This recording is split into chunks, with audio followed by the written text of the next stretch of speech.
Welcome to Jewellery Pod, Tamara. It's so beautiful to have you today. This podcast is very special as we're going to talk about so many things that probably are not out yet for industry or for that matter anyone to see. And I'm very excited and can't wait. Thank you so much for having me. I'm excited as well. And talking with you is a breeze, so looking forward to it. Thank you so much for giving me that comfort. So let me start by congratulating you on your new position for taking directorial role in PR and marketing in this amazing Dubai business group for gold and jewelry designers. Thank you so much. It's been amazing for the past couple of months.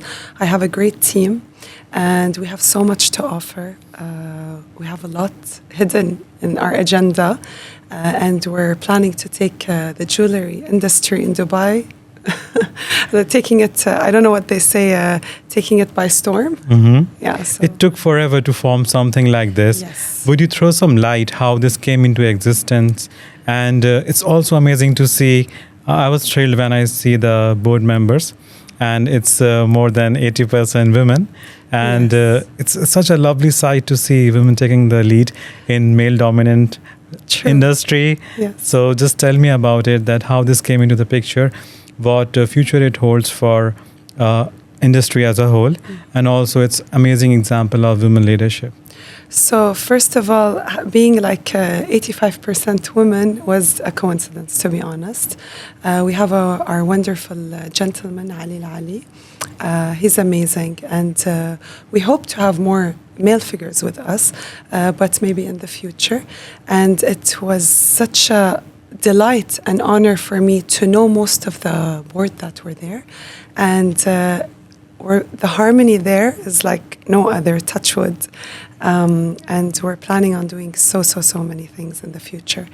A couple of I think around 2 years ago this idea came up, and I don't think it was the right time and place to initiate it, but then the Dubai Chambers contacted us. And this is an initiative by the Dubai Chambers, thankfully. So we have a tremendous support from them. And it just happened. I mean, I believe that things happen when you're in the right place at the right time. And again, I'm so fortunate to have that team. And our members are as well. We're 150 members now. So that's also phenomenal just for the first 2 months. And what's the plan in future? How it gonna help everyone? For businesses, for you as an individual designer, or for that matter, anyone who's planning to join the industry? To be honest, as an individual, this is not the point of it. I mean, each of us, 5 of us, including me, 6 of us, including me, it's not about us, it's not about our names, it's not about our positions or who we are or what we sell. It's about our expertise, how we begun. We have our chairman that's been on the market for almost 20 years.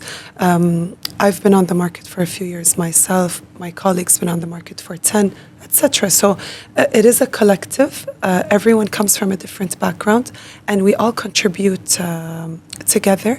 And I just love the fact that we were able to gather that many people. So what we are trying to do exactly is that we are trying to elevate the jewelry industry in Dubai. Do you see like now when they say made in Italy? Yeah. Where did this come from? Made in Italy. It came from the designers, from the craftsmen, from their collectiveness, because they all agreed on a superior quality to create things with superior quality. This is what we're trying to implement here. We want that when you buy jewelry that says made in Dubai, let's say in 5, 10, 15 years, hopefully, it will carry some weight. I mean, there's nothing like it in the Middle East or in the Arab world. And this is what we want to do here. And we want to help our designers.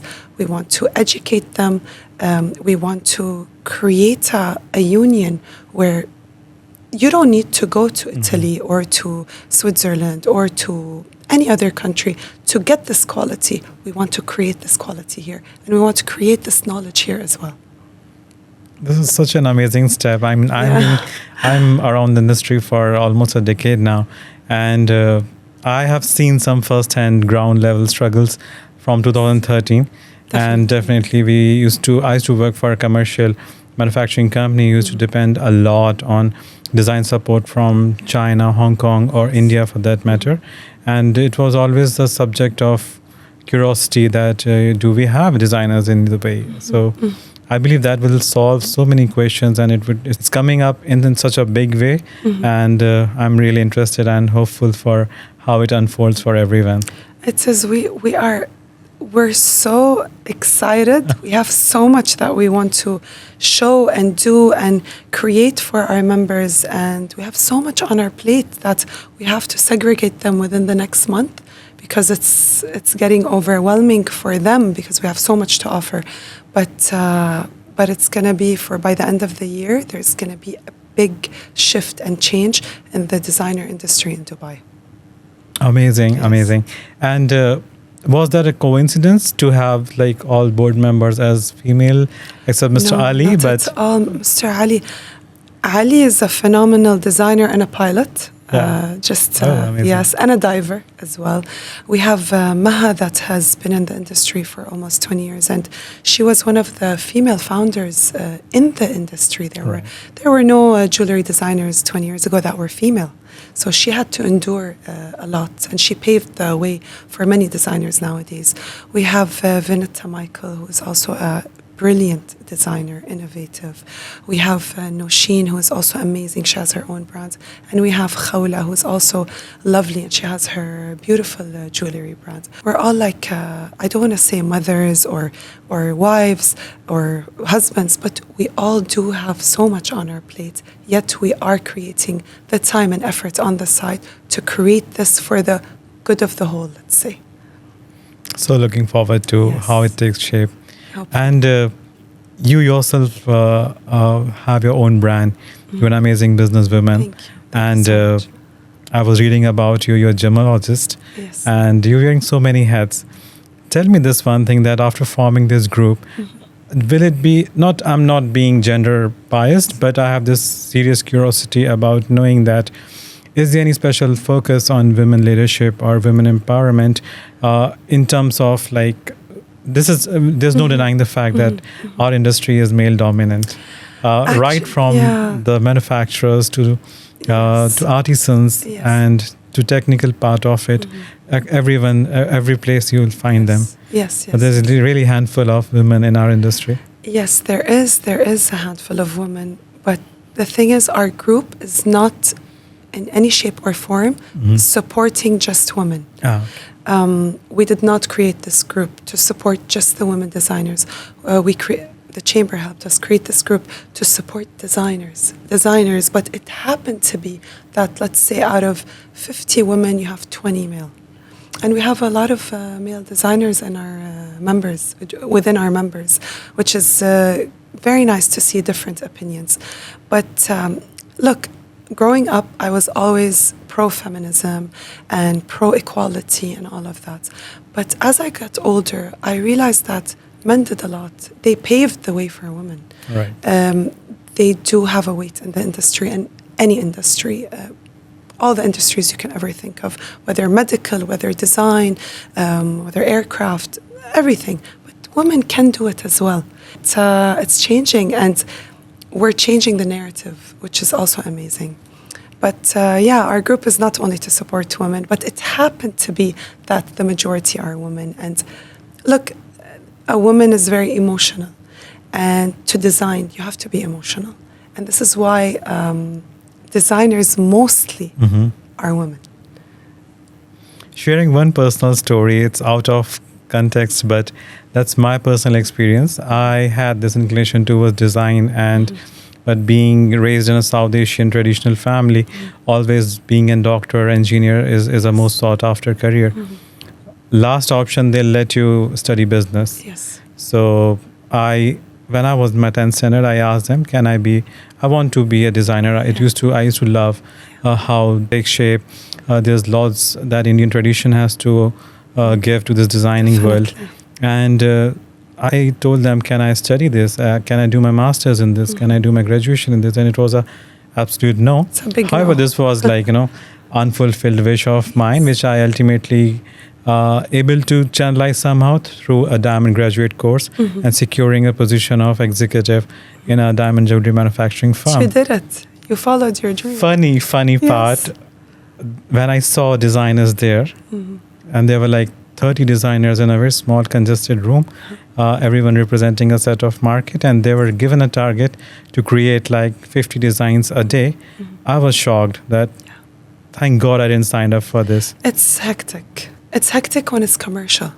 Yes, But it when was you're a late realize. Yes, if when you're a free bird, it's Yeah. different. When you have the option to design, it's different when you have to design to get a paycheck. It takes all the fun elements out. Anything in life, if you love to do it, you'll do it from your whole heart.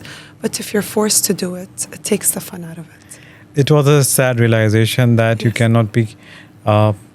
cannot be a commercially, you cannot be a fine designer. No. So that brings That's me to all. my next question, that definitely it requires support of a family, support by an industry probably, that helps people who are outsiders to shape their future in this regards. Unfortunately, when I began, and also my colleagues and my fellow team in the board, we did not have that support. We did not have the know-how. There was no handbook. There was no guidebook that told you what to do, where to go, where to purchase, how to create, how to avoid mistakes. And nobody's going to help you in an industry where everyone's trying to compete, which is also the narrative that we are changing. If our narrative is to compete, we wouldn't have this board or these members. We want to remove of course it's good to compete, but we want to remove this mindset of competition, because you can't compete with art. I mean, can you say that, I believe you can't compete with beauty. I mean, you can't take two beautiful things and compare them. You can't say Burj Khalifa is more beautiful than the Museum of the Future. Right. They're both extravagantly beautiful. It's like architecture. So I believe jewelry is so much like architecture. Yes, it is art, but I believe that architecture is the best way to portray it, because it's a piece that you do that has to not bend and break and last and stack and etc. So yes, I do believe that competition should be partially out of the equation, and because I think quality is what we should focus on. Every person has to portray an equal set of qualities, if not better. That should be the benchmark. The design should not be the benchmark. And because if you only focus on creativity without the quality, Right. it's a concoction of disaster. You need the quality first, and then you can do everything else. Are we very near to talk about your brands, TAIIA and VIIBE? Because you're the Yeah. creator of these two Yes. brands, and I adore them. Thank you. The creativity behind is actually you. extraordinary. So in a market like Dubai, good part about those two brands is that they are designed and formed here. Yes. Would you walk us through the journey of these brands? Actually, but VIIBE I create in Italy. But this is why I created two different lines. But yes, I'm so proud to say that TAIIA was born in Dubai, and it's completely made in UAE. Yes, stones and gemstones, I travel all around the world to collect, but my craftsman mother company is here. VIIBE is completely different because I wanted to try. Actually, I love to experiment, and if I come up with an idea, I just do it. Maybe it's a bad idea, maybe it's a good idea. Maybe it was a bad idea to create two brands, but for me, I saw that I wanted to differentiate those two lines, and I wanted to learn from VIIBE through TAIIA. I don't know if that makes sense. That's interesting. But yeah, I know when I see the designs, I see a very strong reflection of you in them. Yes, so I don't know. It's like they complete each other. I'm trying to make both of them as perfect quality, and we'll see. We'll see how it goes. I'm still in the beginning. We still have a long journey. Thank you for sharing that with us. Tamara Al Shamari, as an individual, one question which you wouldn't like me to ask, but you're open to share with us today. One question?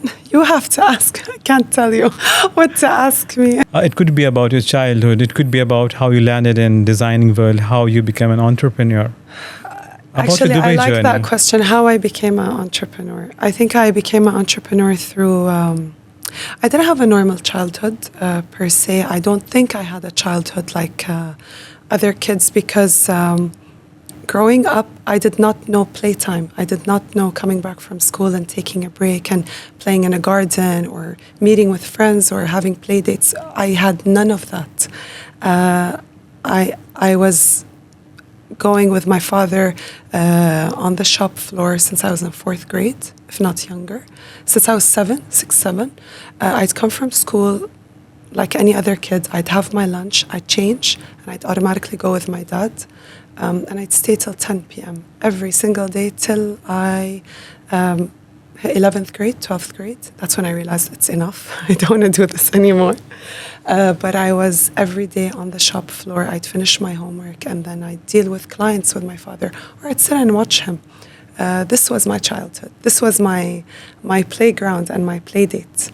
And it went on for years and years. And I think this is where I became an entrepreneur and I could not work for anyone else because I grew up with that power. I don't mean to sound like a snob, please don't take me in that way. I just really grew up in a place where I had to lead. And that's how it was for me. Definitely, snob is very negative word. I would believe that's your personal journey, and nobody has no right to comment on it. I'll rather appreciate, fortunately or unfortunately, that kind of atmosphere made you today. It has a positive and negative. So I missed my childhood, but in the same time, I was so ready to be and start my own business, and I wish I can give that to my kids. Amazing. Did you moved out from schooling? After schooling, you moved out for higher studies. Yes. You pursued your gemology course. No, actually, when I graduated, I pursued marketing and PR, and I loved it. I wanted to learn about the industry. I did not want to be scammed. I wanted to know what people were selling me. Why is the world the way it is? No intention of becoming a designer, but I always had the affinity of jewellery because my father was a jeweler and within the watches and jewellery industry, and I grew up around that. And it was always in the back of my head that in the future, this is something I would like to pursue. But it really did just find me again. I really did not pursue this. Oh, that's a new side of you I got to know. Thank you for sharing that with us. Thank you. Most welcome. Dubai as a platform, we all call it land of opportunities and possibilities. If not Dubai, how do you think it would have shaped your journey altogether? Look, I have to say that Dubai is phenomenal. It's phenomenal because the young generation now did not try to tear what the older or the elders did. So you see a lot of times when big companies are handed over to the kids, what they try to do is they try to revamp everything. This is not working out. They cross everything out. And this is the worst thing that you can do. And this is a recipe for failure. What Dubai did is that all these younger generations took what the elders did and just tried to evolve and make it better. And this is why Dubai is successful. And even the elders, they grew up with the new generations. I mean, for us, I'm a millennial, and for us it was very difficult to emerge, very difficult to get out of our shell. But look at the Gen Zs now. They're conquering the world. I was with a friend of mine the other day. I was like, and I was just speaking to him randomly. And he's like, yeah, I have a photography company and I have a fashion company. And I looked at him, I was like, you're from the Gen Zs. He's like, yes, like you guys, you're gonna bury us one day. So the world is coming into a beautiful thing. And Dubai is no different because they are keeping up. They are maintaining, and again, the quality. It's all about the quality. It's all about the quality, and it is a phenomenal country to be in. And I'm so fortunate, and I wish that anyone who wants to start something can come here, can start here. It is tough in the beginning, like it's not a walk in the park, but you can do it. And I'm just so fortunate to be here.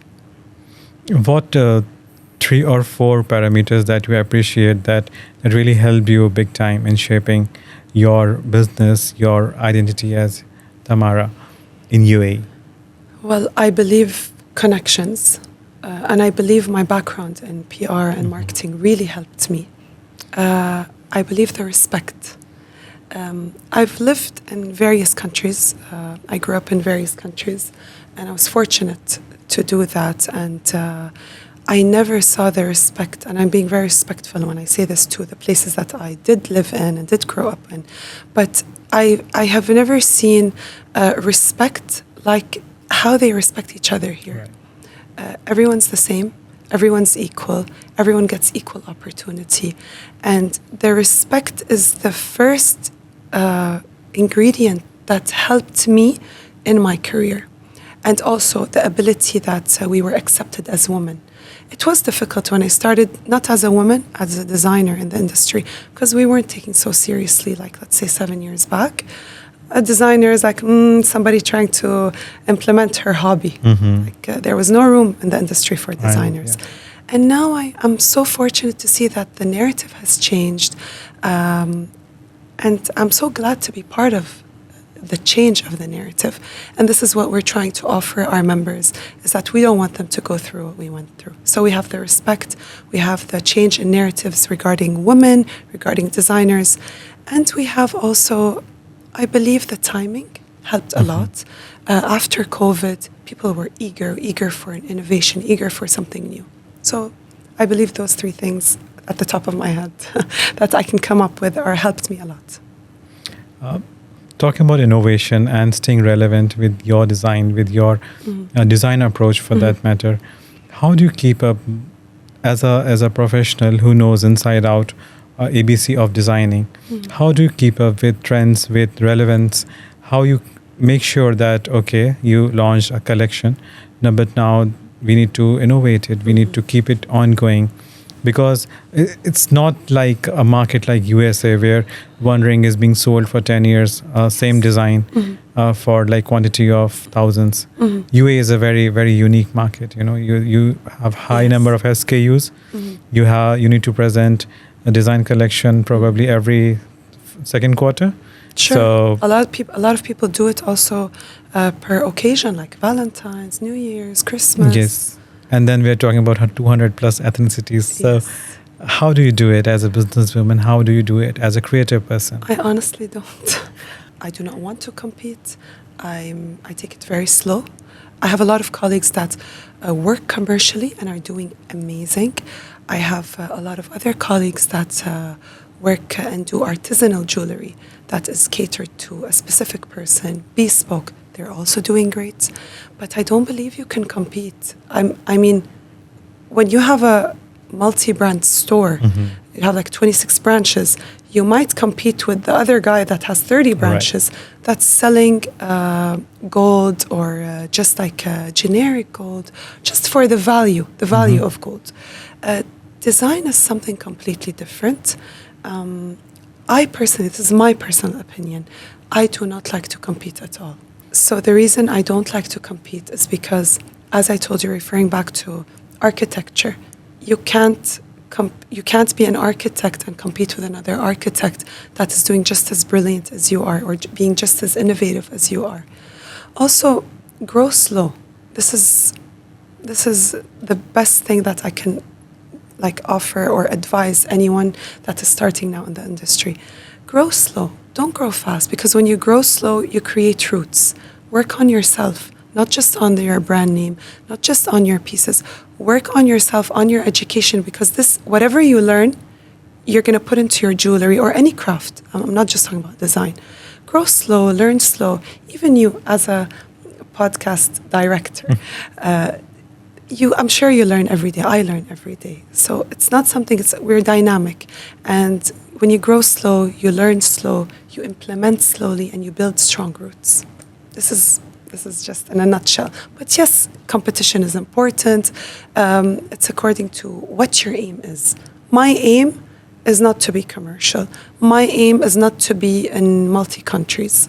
My aim is to be there with my client at all times.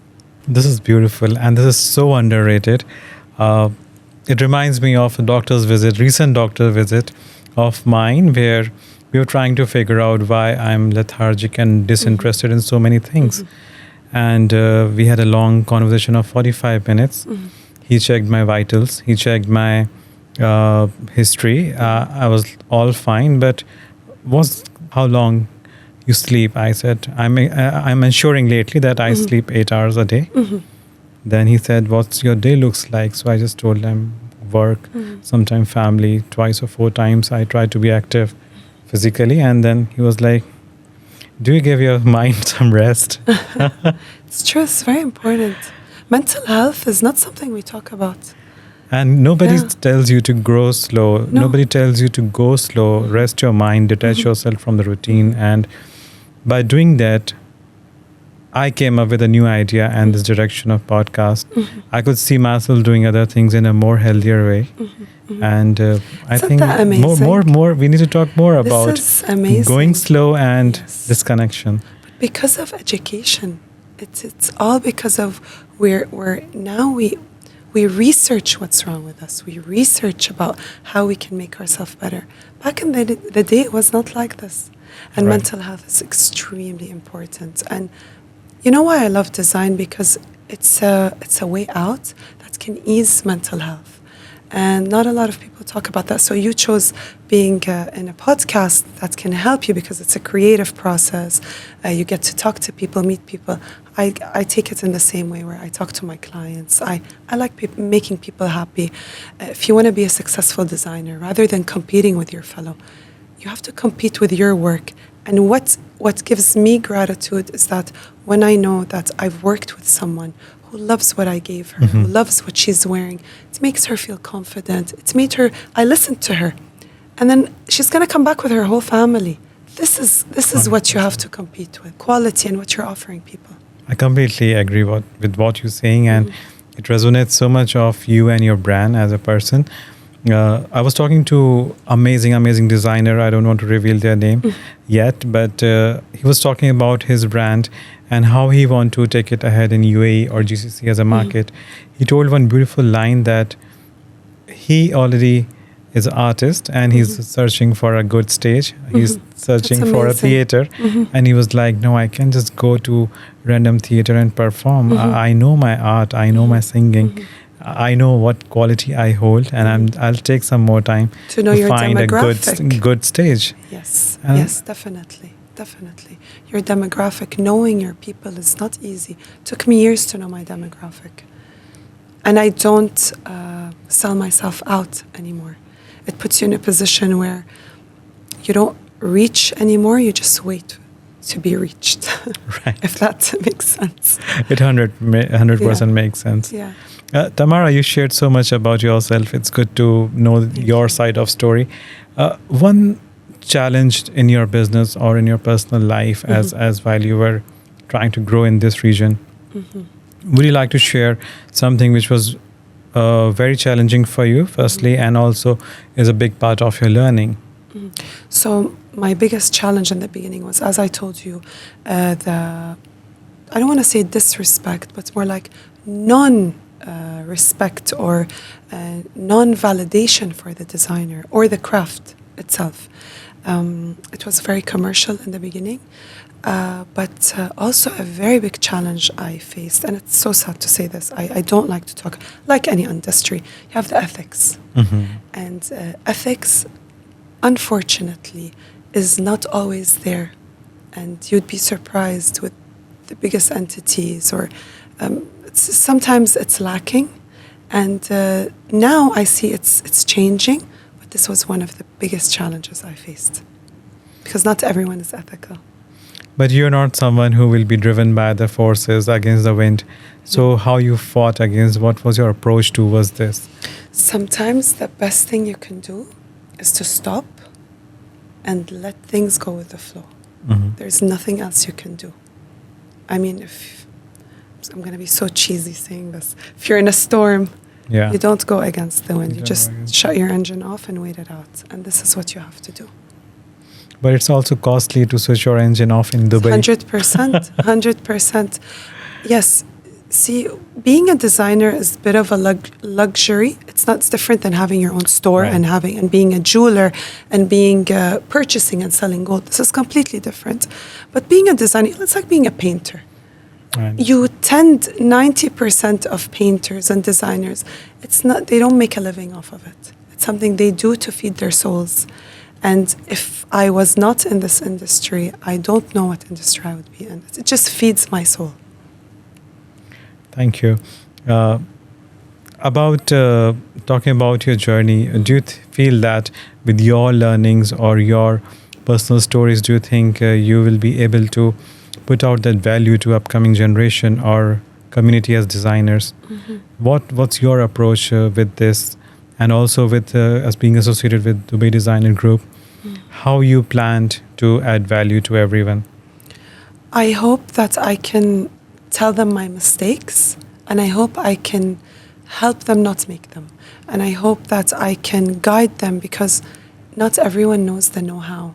And I'm very passionate about this subject, and I gave so many lectures about this. The know-how is difficult. Okay, you have the idea, you have the design, but how to start? How do you start? How do you start a business like this? And this is what I hope to help the members in. The know-how, how to put your foot in the industry, and how to guide them and where to guide them.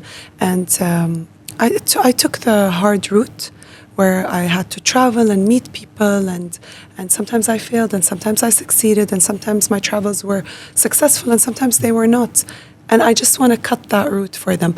Is that a good thing? I don't know, to be honest with you, because sometimes you need to make mistakes to learn. 100%. Maybe let's say one of the negatives would be they would have everything on a silver platter, but this is not our aim. Our aim is just not to help them save money as much as they can, help them to build something for themselves, and we want to make the industry better. It's not about the members, it's not about me, it's not about the designers. The whole industry, the Dubai industry, the UAE industry, and certainly the Middle East industry, because this is our next step. Once we finish with implementing this group in Dubai, we will then have all the Middle East enter the group as well. And we want that. We want to unite. We have to. Because you go to these beautiful exhibitions in Hong Kong, you see, for example, the Turkish pavilion, you see the Italian pavilion. How strong are they? They're one hand. And we don't have that. And we have to do it. We have to have that. What's your vision? Imagine having a UAE pavilion in Hong Kong show, or having a designers pavilion. Designers pavilion in and this is what we're aiming for. So in Vicenza. Yes, this is the spoiler, actually. And I don't know if my members are. I don't know if my board is gonna let me talk about this. Let's talk about your personal vision as an individual. How do you see it? Because this is what we want to do. There's definitely you guys laid the ground for it. Yes. But it's gonna take some time to develop the identity. Not so much time, actually. We're already in the process of creating the hub, of having our own pavilion for the designers of the UAE. But it's in the making, it's in the process, and the launch will be hopefully this year. Hopefully 99%, hopefully. With onset of this amazing initiative, what kind of support you're getting from manufacturers and wholesalers and existing businessmen of UAE? Especially also educational entities and labs. We're getting tremendous positive reviews and positive collaborations, and we are so happy, because this was a niche missing in the market. Right. And as I said, it was the right time and the right place, and we are getting a lot of positive collaborations, and they are being quite supportive, and it's overwhelming, to be honest. So when you say supportive, so are they not willing to? No. Okay. It's all. Of course, yes, we do. We are getting quite. Let's say support. I can't say details. You're gonna make me say. I can't say details. It's fine. But we are getting support. It's not about financial support. It's about helping and aiding the designer and easing their way into education, into learning about the labs, being able to certify some stones, purchasing suppliers, manufacturers. We're all trying to work together, hopefully for the greater good. That's really good to know. So Tamara, about talking about innovation, what's your definition of innovation? Because you already told me that you like to go slow. You have your own journey where you're not comparing or competing with anyone. However, when you sit as a creative person or you think about design, how you start, what the process is like? So for me, innovation, so with my jewelry, I can't imagine myself creating anything other material than gold. So I love to use gold. Silver is beautiful, brass is beautiful, but for me, gold holds a special place in my heart. But what I would love to see, and I've seen a lot of jewelry with titanium, aluminum, recycled cans, beautiful, huge pieces that are not heavy on the ears, with beautiful gemstones. But that's an acquired taste, and that's like an extravagant piece that you know that if you're going to sell or you won't. I talk about sustainability a lot. I hope that we can be sustainable one day. I'm not talking about lab-grown diamonds or not. I'm not for that. With all due respect, I love all parts of the industry, but I like the authenticity of knowing I'm buying a diamond that is grown naturally. That's not what I'm talking about, sustainability. Sustainability, I'm talking about recycled gold. I'm talking about just like using material that we already have versus like selling and buying again, because that's a lot of gold lost at that point.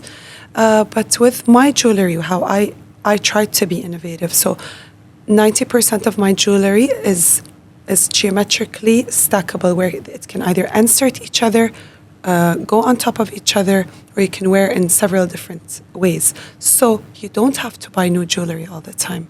2 pieces you can wear in 3-4 different ways, and that can save you a lot of money. So this is where I'm heading. But there's a lot of room for innovation. You've got a piece that can be transformed into 3-4 pieces. And what I'm also trying to do, I take old jewelry, I don't melt it, I don't allow my client to sell it. We recreate it to be worn, because I believe the vintage craftsmanship is worth millions. It's nothing you can have back again. I mean, somebody creating something, can you imagine a craftsman that's 50 years in the craft creating something, and God forbid he's not there anymore. Yeah. You have something from his legacy. How can you melt that or sell it? I just like to recreate something beautiful, even something ugly, into something beautiful. So this is where innovation comes for me. But for other designers, there are way more beautiful things that they're trying to create and innovate. That's a beautiful thought and beautiful take on, I would say, recycled jewelry or old jewelry, and it's an amazing initiative. We are very near to ending our conversation. Lovely conversation, interesting one, I would say, but not without a rapid fire round. Are you ready for it? Rapid fire. Okay, let's see. Let's see if I'm ready. Cool. So, one material you cannot imagine your designs without? Definitely gold. Definitely. And my sketchbook. Like, I need it. I need my thoughts on paper. But yeah, gold. I love one city that inspires you most? One city? Jaipur. Yeah? I love it. Yes. Oh my God, yes. And because when you go there, and specifically I say Jaipur, I've been to several parts of India, but Jaipur for me, the color, the vibe, the craftsmanship there, I was so fortunate to visit private factories, private entities, museums that were only for private collectors. The passion I see, they do have an advantage where you do have the ability to purchase these expensive pieces and put them on display. But still, the passion they have, the craftsmen that from generation to generation is teaching their kids, this is something I've never seen. And every time I go to Jaipur, I come back with brilliant ideas. And I just wish, I wish to live there for a few months and gain a lot of knowledge, but unfortunately it's not doable for me at this point in my life, maybe in the future. But definitely Jaipur for me is the hub of gemstones, gold, creativity, and craftsmanship. It's effortlessly luxurious. It's effortlessly yes, regal. Yes, it's effort. Even the architecture there is something like I've never seen in my life. It's beautiful. I completely resonate what you're Yes. saying. If not Dubai, then which city? I'd have to say Kuwait, my hometown. Yes, yes, because they're also very innovative there. And culturally rich. Extremely culturally rich. It's something like you've never seen before. With jewelry, with art, with luxury. Luxury starts in Kuwait.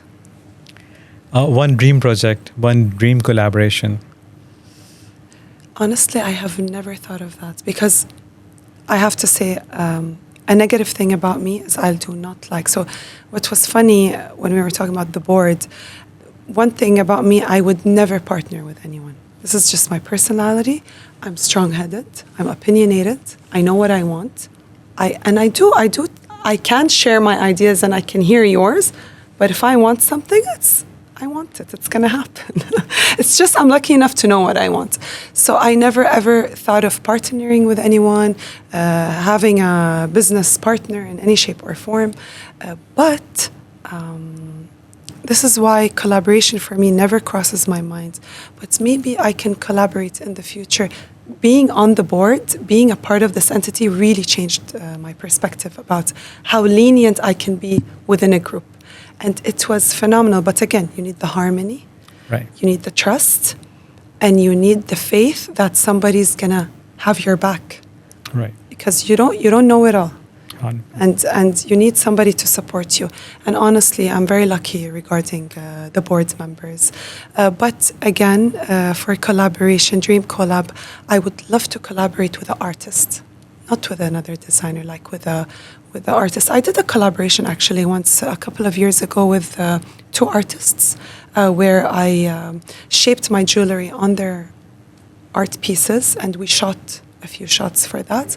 But that's the maximum that I've ever gotten with collaboration. One learning from being part of Dubai Designers Group. That I can work in a group, that I can have probably a partner in the future. But no, working with the Dubai Designers Group, you see tremendous. The meeting we had last time, I mean, you're in a room with almost 100 people at that time, and they're all phenomenal. They're designers, they're ambitious.